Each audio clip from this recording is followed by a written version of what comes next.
अस्सलामुअलैकुम dear students. Machine design के code mech 343 के ऑनलाइन कोर्स के साथ मैं हूं इंस्ट्रक्टर मैकेनिकल शहजाद मिर्ज़ा।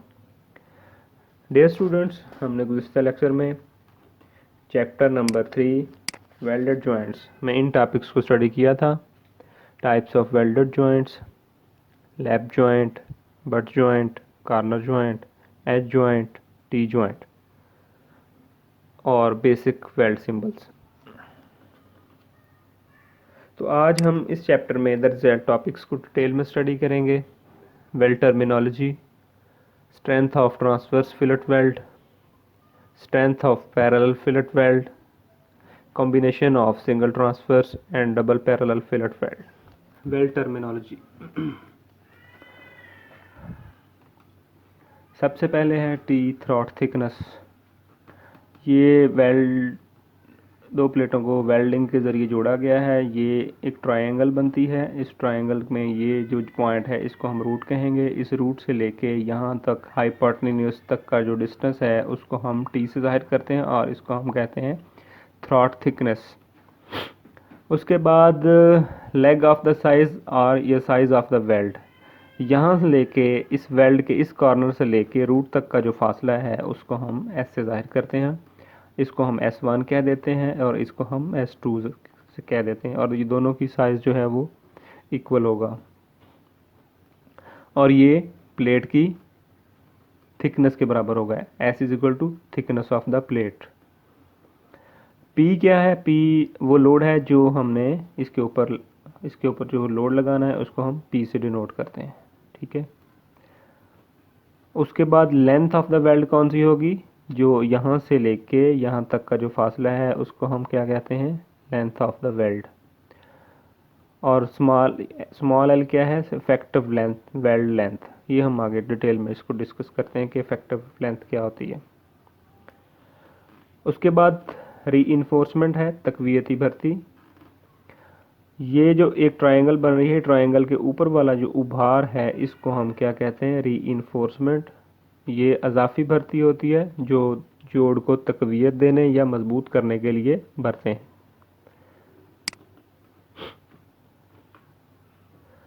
अगला टॉपिक है हमारा strength of transverse fillet weld.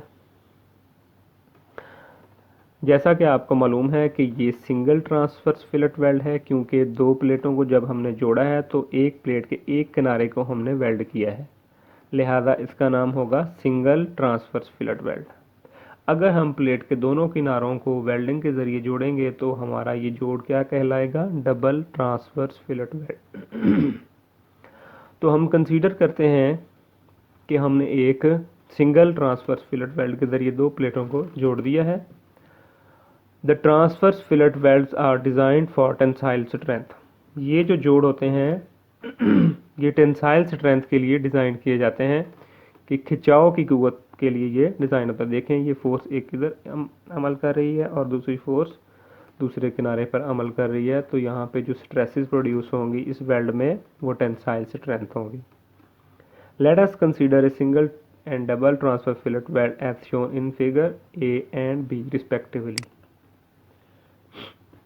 In order to determine the strength of the fillet joint, it is assumed that the section of the fillet is a right-angled triangle ABC with hypotenuse AC making equal angles with other two sides AB and BC.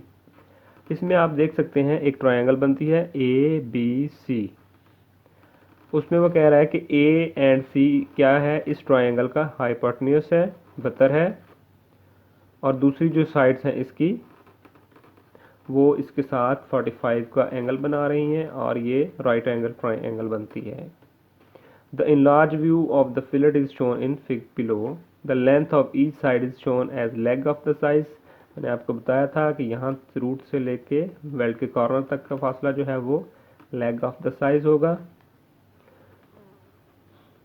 From the intersection of the legs is shown as throat thickness.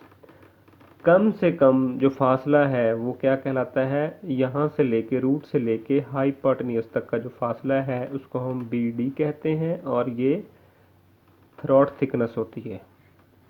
ये effective thickness of the weld होती है, effective thickness of the weld. The minimum area of the weld is obtained at the throat thickness. ये सबसे कम जो area है वो throat पे निकलता है, विच is given by the product of the throat thickness and the length of the weld. अब area कैसे निकालते हैं वो आगे हम डिटेल में इसमें देखते हैं कि इसको हम एरिया में कैसे कन्वर्ट करेंगे। The minimum area of the weld is obtained at the throat B D which is given by the product of throat thickness and the length of the weld. इसको हम नेक्स्ट स्लाइड के अंदर discuss करते हैं इस point को। Strength of transverse fillet weld joint. Area of weld निकालेंगे हम। बी डी क्या है, मिनिमम थ्रॉट थिकनेस जो है वो टी है। इस ट्रायंगल में आप देख सकते हैं ये वाला जो पोर्शन है वो क्या है, टी। यहाँ रूट से लेके हाइपोटेन्यूज तक का डिस्टेंस जो है वो टी है। यहाँ से लेके यहाँ तक का जो फासला है वो लेंथ है। तो एरिया कैसे कैलकुलेट करते हैं, लंबाई मल्टीप्लाई बाई चौड़ाई, लेंथ इनटू लेंथ इसमें क्या है एल और उसकी चौड़ाई क्या है टी। इस सेक्शन की जो चौड़ाई है वो टी है और लंबाई क्या है एल है। तो हमने इसको वेल्ड एरिया निकालने के लिए क्या किया है, टी इंटू एल। अब हमारे पास टी नहीं है, टी हम कैलकुलेट करेंगे इस फार्मूला से। तो इस ट्रायंगल को कंसीडर करते हैं। Sine 45 is equal to perpendicular over hypotenuse. तो यहाँ पे परपेंडिकुलर क्या है टी डिवाइडेड बाई हाइपोटेन्यूज क्या है इसका एस। तो यहाँ से टी हम निकालेंगे तो इसको रीअरेंज करते हैं। साइन 45 के साथ एस को मल्टीप्लाई हो जाएगा इधर जाके, तो साइन 45 इंटू एस। यहाँ पे साइन 45 की वैल्यू लिख देंगे 0.707 इंटू एस।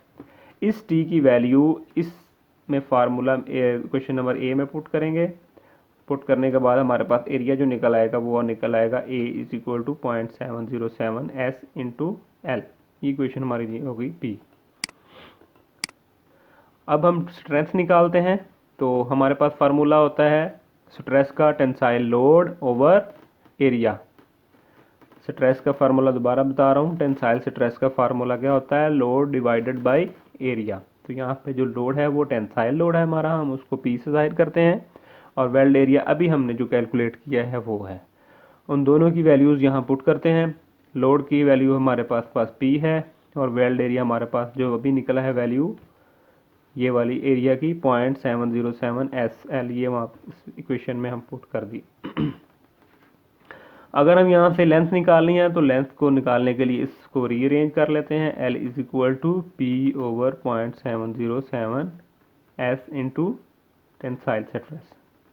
इसमें सिग्मा टी क्या है, tensile stress, P load, P क्या है टेंसाइल लोड, एस क्या है वेल्ड लेग, एल क्या है इफेक्टिव वेल्ड लेंथ। अगर हम डबल जॉइंट के लिए निकालें उसके अंदर इसके अंदर सिंगल ट्रांसवर्स फिलेट वेल्ड था, एक ही तरफ जोड़ था। अब हम निकालेंगे दोनों तरफ, अगर प्लेट के दोनों किनारों के ऊपर जोड़ है तो हम लोड निकालेंगे, लेंथ निकालेंगे और टेंसाइल स्ट्रेस निकालेंगे। फार्मूला वही है, tensile stress is equal to tensile load divided by weld area.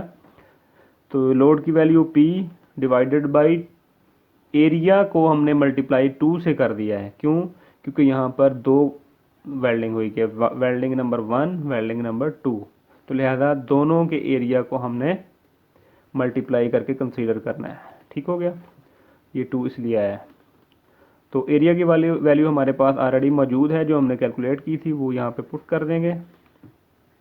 तो L अगर इसकी लेंथ निकालनी है तो फार्मूले को रीअरेंज कर दें तो वैल्यू आ जाएगी P ओवर, इसको मल्टीप्लाई कर दिया है 1.414 S इंटू सिग्मा टी। तो अगर हमने वेल्ड लेंथ निकालनी है तो लेंथ इफेक्टिव लेंथ के अंदर 12.5 mm जो है वो स्टार्ट एंड स्टॉपिंग अलाउंस को प्लस कर देंगे।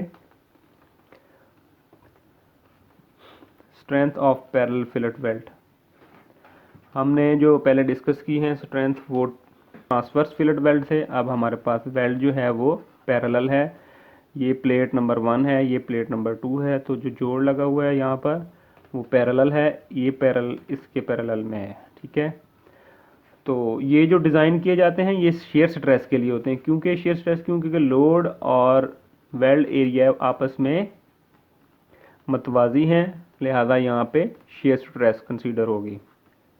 we have already discussed in the previous article that the minimum area of, तो जो एरिया ऑलरेडी हमने कैलकुलेट किया था वो क्या था, A is equal to 0.707 S into length. Strength of parallel fillet weld. Shear stress का फार्मूला होता है shear load P over weld area. Load की वैल्यू P है, वेल्ड एरिया चूंकि 2 दफ़ा वेल्डिंग दोनों तरफ वेल्ड हुई है तो इसलिए जैसे हमने टेंसाइल स्ट्रेस के अंदर 2 से मल्टीप्लाई किया था इसी तरह हम शेयर स्ट्रेस में भी 2 टाइम्स मल्टीप्लाई कर देंगे, क्योंकि चूंकि इसमें जो एरिया है वो दोनों तरफ हम लेंगे, एक तरफ ये और दूसरी तरफ ए। तो एरिया की वैल्यू हम इसमें पुट करते हैं 0.707 S इंटू एल, तो वैल्यू आती है 1.414। अब ये अगर लेंथ को कैलकुलेट करना है तो फार्मूले को रीअरेंज कर लें, तो ये हमारे पास लेंथ का फार्मूला आ जाएगा। अगर हम दोनों का इफेक्ट देते हैं, combination of single transverse and parallel fillet weld, if there is a combination of single transverse and double parallel fillet weld as shown in fig, ये जो तस्वीर है इसके अंदर आप देखें कि हमने पैरेलल भी जॉइंट लगाया है और सिंगल ट्रांसवर्स भी लगाया है। Then the strength of the joint is given by the sum of strengths of single transverse and double fillet. अब हम क्या करेंगे, जो सिंगल ट्रांसवर्स की स्ट्रेंथ हमने निकाली थी वो प्लस अभी जो हमने पैरेलल की निकाली है उन दोनों को सम अप कर देंगे। P maximum is equal to P1 कौन सी है, tensile stress of single transverse fillet weld, plus P2 क्या है, tensile shear stress of parallel fillet weld. दोनों को प्लस कर देंगे तो हमारे पास इसका कॉम्बिनेशन आ जाएगा। नेक्स्ट लेक्चर के इंशाल्लाह जो टॉपिक हम कवर करेंगे वो होंगे चैप्टर नंबर 3 के न्यूमेरिकल्स। इसके साथ आज का हमारा लेक्चर ख़त्म हुआ। अगले लेक्चर तक के लिए इजाज़त दीजिए। अल्लाह हाफिज़।